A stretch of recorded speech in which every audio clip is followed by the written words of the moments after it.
Lah itu, nah makanya semenjak itu NU sudah tidak pernah lagi mempersoalkan Pancasila, karena keputusan Mbah Hasyim itu pasti keputusan yang disandarkan kepada istikharah, dan istikharah itu pasti urusannya dengan Allah. Udah rampung. Nah orang pada kaget lagi.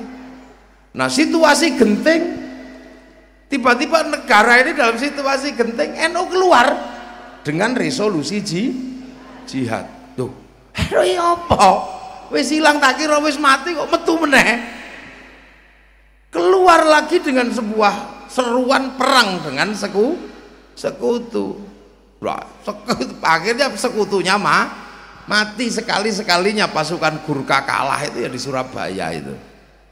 Nah terus berjalan, oh ini tiba-tiba pemilu pemenang ketiga. Wah iki wong ngopo tuh kurang entek iki jadi.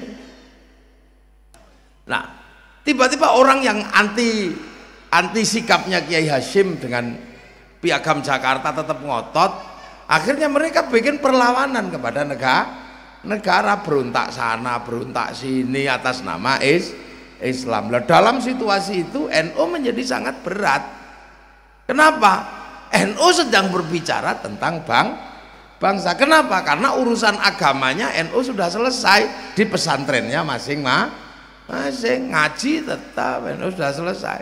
Pancasila sudah final, dan Pancasila dirongrong atas nama agama. Bangsa dalam keadaan terancam. NU ngambil sikap, Bung Karno ngambil sikap. Nah disitulah kemudian yang ngomong bangsa waktu itu salah satunya adalah PKI ngomong bangsa, Bung Karno ngomong bangsa.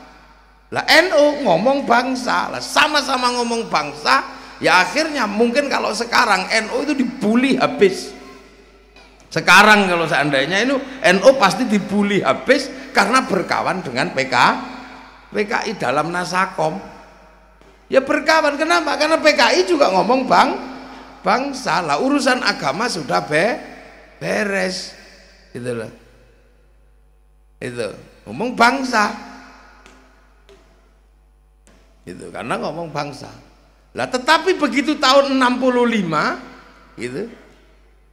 Itu 65 begitu PKI-nya melawan memberontak pada Indonesia, yang nabrak pertama kali siapa? NU. Jadi kalaupun NU itu kucing pun kalau ngomong bangsa teman. Jadi di situ tahun 65 bukan apa-apa.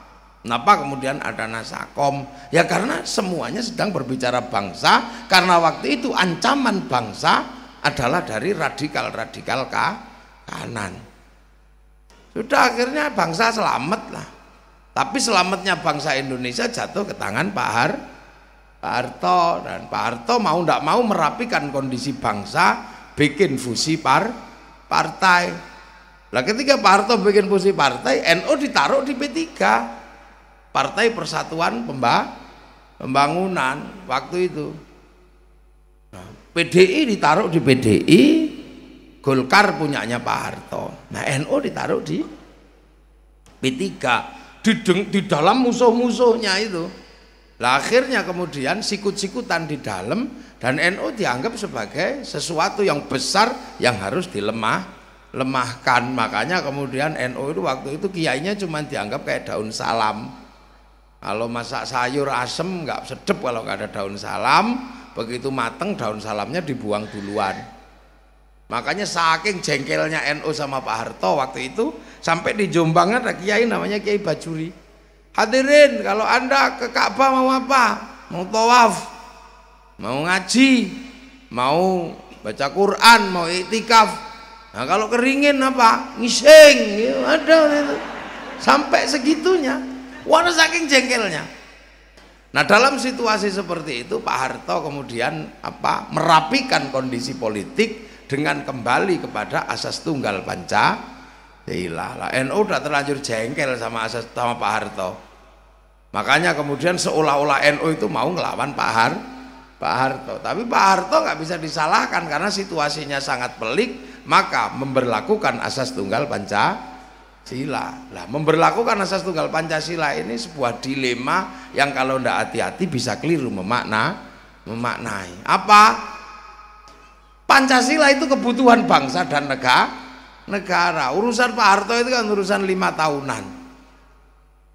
Makanya kemudian waktu itu untungnya sudah ada Gus Dur, tokoh muda. Gus Dur melihat situasi seperti itu, maka Gus Dur mengumpulkan seluruh ulama untuk membicarakan bagaimana apa kebutuhan bangsa.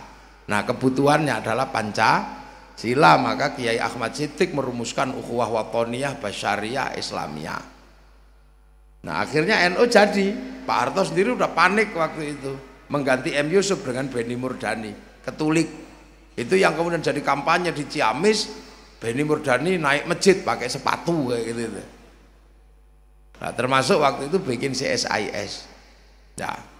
Nah, dalam situasi kayak gitu ternyata NU punya sikap yang antik, bisa membedakan antara kebutuhan bangsa dan negara dan bisa membedakan antara kebutuhan politik Pak Harto. Pancasila itu kebutuhan bangsa dan negara, maka Pancasila diterima sebagai asas tunggal. Akan tetapi perlawanan dengan Pak Harto tetap jalan terus dengan tidak kemana-mana tapi berada di mana. Lu permainan canggih lah. Pak Harto terus rumangsa, waduh kalah saya mainan sama NU. Pancasila sebagai kebutuhan bangsa diterima, tapi ngelawan saya jalan terus. Akhirnya selamat NU lah. Yang dorong agar NU anti asas tunggal Pancasila, waktu itu didorong dari belakang gini, numplang NU. Begitu NU terima Pancasila, ibaratnya orang didorong buang badan, yang dorong kejelungup. Siapa? DITI, Jateng DIY wilayah 7, panglimanya Dullah Sungkar. Akhirnya begitu kejelungup dia dibawa lari oleh kelompok politik ke Pakistan. Dia lari bawa muridnya namanya Pak Asyir bawa muridnya namanya Mukhlas bawa adiknya namanya Amrozi. Oh, kok sithik ngaji ini rada dawa kok sithik. Biar Mbak Vivi juga istirahat sebentar. Ya.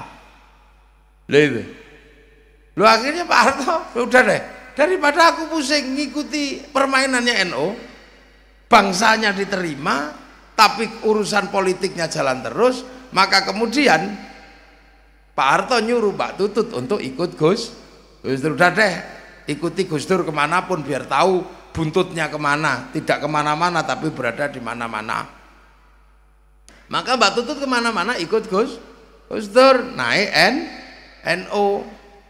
Lah itulah makanya kemudian Mbak Tutut kemana-mana memberikan barokah lewat bantuan pondok-pondok pesantren. Lah kenapa? Karena naik kendaraan itu bayar. Jadi kalau sebelum dikalahkan secara politik memberi uang kepada NU itu suap, riswah, itu haram. Tapi begitu Pak Harto kalah dan Mbak Tutut ikut naik kendaraannya NU, namanya naik kendaraan itu bayar, itu namanya ujroh dan itu halal. Wah, itu politik kelas tinggi. Nah, akhirnya kemudian Mbak Tutut kemana-mana ikut Gus Dur. Lah Gus Dur cerita waktu itu ke saya sambil ngantuk-ngantuk cerita lah, karena Mbak Tutut naik bis saya nyopir, Mbak Tutut cuma tidur aja, saya capek. Akhirnya ketika Mbak Tutut ketiduran, saya parkir di tepi halte. Nah, saya naikkan penumpang. Nah, Mbak Tutut kaget karena yang naik adalah anaknya Bung Karno. Ternyata Bu Mega naik satu bis. Akhirnya di belakang cakar-cakaran berdua. Tak tinggal tidur, kata Gus Dur. Tak tinggal tidur karena saya tidur, maka yang berdua cakar-cakaran. Nah, meledaklah peristiwa 27 Juli tahun 96.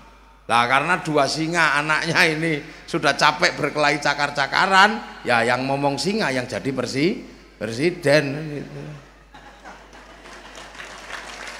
Lah akhirnya itulah kemudian Gus Dur jadi presiden. Orang tambah kaget lagi, loh kok yang jadi presiden NU apa gitu. NU itu apa kok tambah besar sampai jadi presiden. Dan ketika jadi presiden nggak masuk akal. Kenapa? Loh, nggak bisa jalan, nggak bisa lihat. Kok bisa jadi presiden? Ini keajaiban dunia. Dan itu hanya terjadi di NU. Makanya jangan malu jadi orang NU. Ketua pengurus besar kita pernah jadi presiden. Kalau NU dibilang bodoh, mustahil. Bodoh kok bisa jadi presiden. presiden, ketua mereka cuma tim sukses. Jadi tidak usah heran kalau kemudian sekarang Yai Ma'ruf maju, tidak ada masalah. NU dari dulu begitu. Nah ini loh yang kemudian kita ini sering dianggap, loh iki apa toh NU itu? Dan kalau diolok-olok NU itu seolah-olah malah sengaja. Lihat toh, sholawatan dibilang musyrik, dibilang bid'ah, ditemu. Bahkan sampai gue gendera, orang ini stres. NU lu apa? Dilokno bukan tamat-tamat ditemu. Kuburan dimusyrikan, sekarang kuburan tambah rame. Sarkup tambah banyak. Kuburan tambah rame. Akik musyrik tambah akian kabeh tambah rame. Lah itu makanya kalau orang nggak ngerti NU itu kasihan. Nah, sekarang organisasi terbesar NU di dunia ini, organisasi terbesar itu Nahdlatul Ulama. Isinya ya pesek-pesek begini. Lah itu NU. Jadi orang nggak usah, orang kalau nggak ngerti NU kaget. Itu yang ini nyodorkan ini sampai bikin ijtima, sampai bikin ijtima, lu nggak laku juga. Malah yang diem aja jadi wakil presiden. Ini apa tuh NU itu?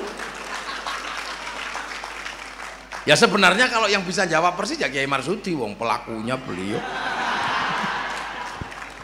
Beliau ini kan pelaku realnya ya beliau ini.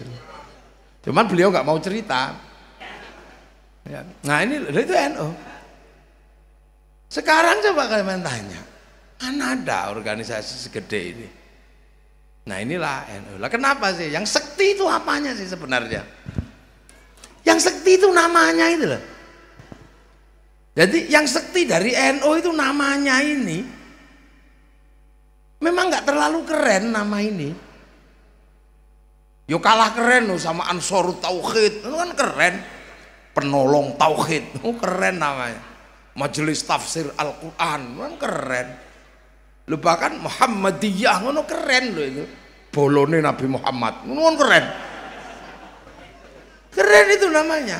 Front Pembela Islam, keren itu. Keren namanya. Di sini dulu ada Hizbullah, keren itu nama itu. Jadi memang Nahdlatul Ulama, ini kira keren belas itu. Kenapa? Karena ulama itu kalau di kampung, kalau di Jawa kiai, kalau di sini ajengan. Lah ajengan atau kiai itu kadang yang ngutang rokok barang. Ini yang bikin gak keren. Yang lain kan Salafi, keren semua namanya. Saya makanya kalau ada pertemuan dengan orang-orang yang bukan NU itu minder saya. Kok namanya itu nggak keren sama sekali dulu itu, tapi begitu sekarang ternyata nama paling keren itu Nahdlatul Ulama. Kenapa? Karena nama yang paling jujur itu NU. Yang lain itu pakai digede-gedekan. Kayak berdoa pakai nangis-nangis gitulah karena itu kan gitu ibaratnya. Nah kalau NU itu kan apa adanya, ya wis lah. Kenapa sih namanya Nahdlatul Ulama? Ya karena kita ini cuman muridnya ulama. Kita ini cuman muridnya ulama. Orang Ciamis ini cuman muridnya ulama. Orang Banjar sekarang yang gini nih muridnya ulama. Kenapa? Loh yang bawa Islam itu Rasulullah itu di Mekah sana. Nah, Rasulullah itu punya muridnya Rasulullah itu namanya siapa? Sahabat itu jelas itu. Sahabat itu murid Rasul, ketemu Rasul. Itu murid Rasulullah namanya sahabat. Nah, orang yang ketemu sahabat gak ketemu Rasulullah, murid sahabat itu namanya tabi'in. Lah tabi'in itu punya murid namanya tabi'ut, bukan ashabus sahabah, bukan ashabus bukan, tapi tabi'in, pengikut. Nah muridnya tabi'in, murid tabi'in itu tabi'in. Nah muridnya tabiut. Terus kalau dari kepangkatan itu loh, terus kita ini terus namanya apa? Lah ya wis tabiut. Ada panjang. Dari ya Marsudi ya siapa? Mau ini muridnya ulama cuman. Wong kita kan ketemu siapa? Ketemu pewaris para nabi al-ulama warasatul anbiya. Jadi ini ketemu cuman pewarisnya ulama aja. Saya misalnya ketemu kiai-kiai. Beliau ketemu kiai, muridnya kiai-kiai di sini, nanti ketemu itu ternyata muridnya Kiai Hasyim. Kiai Hasyim Asy'ari. Saya misalnya ya diulangi diajari bapak saya murid-murid dari Langitan, murid-murid dari Tebui Irang, gurunya dari Mbah Hasyim juga. Lah Mbah Hasyim itu juga muridnya Mbah Asy'ari. Mbah Asy'ari ini di Jombang sana juga muridnya Mbah Khalil. Lah Mbah Asy'ari ini ya cuman muridnya Mbah Khairon atau Mbah Gareng. Mbah Asy'ari, Mbah Khairon muridnya Mbah Abdul Wahid Solotigo, muridnya Mbah Abdul Halim. Beliau muridnya Mbah Sufyan, Mbah Sufyan muridnya Mbah Jabar, Mbah Jabar muridnya Mbah Abdul Rahman Sambulasem, muridnya Mbah Abdul Halim Benowo. Beliau muridnya Mbah Cokrojoyo Sunan Geseng, muridnya Sunan Kalijogo. Sunan Kalijogo murid Sunan Bonang, Sunan Bonang muridnya Sunan Ampel, Sunan Ampel muridnya Mbah Ibrahim Asmoro Kondi, muridnya Syed Jumadil Kubro, muridnya Syed Muhammad, muridnya Syed Ahmad Jalaluddin Cempo, muridnya Syed Abdul Malik, murid Syed Alawi Amil Fakih, murid Syed Ahmad Sokib Mirbat. Itu muridnya Syed Ali Khalil Qasam, murid Syed Alwi, murid Syed Muhammad, murid Syed Alwi, murid Syed Ahmad Al-Muhajir, murid Syed Isa Naqib, murid Syed Ubaidillah, murid Syed Muhammad, murid Syed Ali Uraidi, murid Syed Ja'far Shodiq, murid Syed Bakir, murid Syed Ali Zainal Abidin, murid Sayyidina Hasan Husain, murid Sayyidina Ali. Lah ini yang muridnya Rasulullah Muhammad sallallahu alaihi wasallam. Loh itu, lah kita ini cuma muridnya ulama. Lah penghubung yang panjang ini namanya ahli sunnah wal jamaah. Loh, ahli sunnah nabi wis, wal jamaah sahabat, wal jamaah sahabat tabi'in, wal jamaah tabi'in tabi'ut tabi'in. Lah kita ini wal jamaahnya ulama tabi'ut. Ini sebenarnya makanya ndak usah ngoyo. Lu murid Nabi itu di Mekah sana makan 3 jari bisa, wong sama-sama kurma dan roti. Lah sampai sini soto ya bisa. Ini wal jamaahnya beda. Yang di sana kurbannya unta, sini nggak lahir unta, lahirnya kebo sapi. Makanya kalau maksa kurban unta ditangkap polisi karena nyuri untanya kebun binatang. Loh ini loh wal jamaahnya beda. Jadi sederhana saja sebenarnya memahami Islam itu, nggak ribet-ribet itu dah. Sana jubahan bisa, tanahnya bersih, padang pasir sampai sini. Ayo dijubahi, nggak jadi nanem padi. Ini coro Jawa rasido tandur, rasido derep, nggak jadi.